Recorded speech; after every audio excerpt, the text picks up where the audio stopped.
Ihhovisi likaMgcini Mafa lithi omasipala basebenzise u-59% emalini engu-46 billion randi yezibonelelo zomasipala ezinembandela. Lithi-ke lokhu kutshengisa ukuthi omasipala basenza kahle uma kuqhathaniswa nonyaka odlule. So departments are saying as they monitor the grants from municipalities, this is what they came about and this is what they've monitored.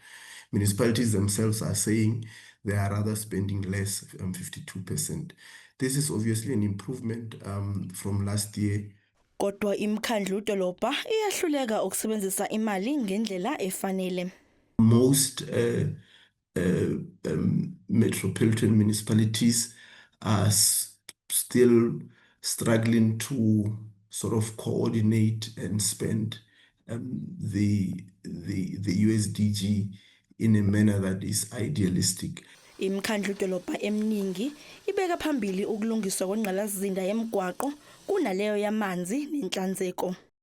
In fact, 48% of the MIC is spent on roads and stormwater, and about 28% is being spent on water and sanitation.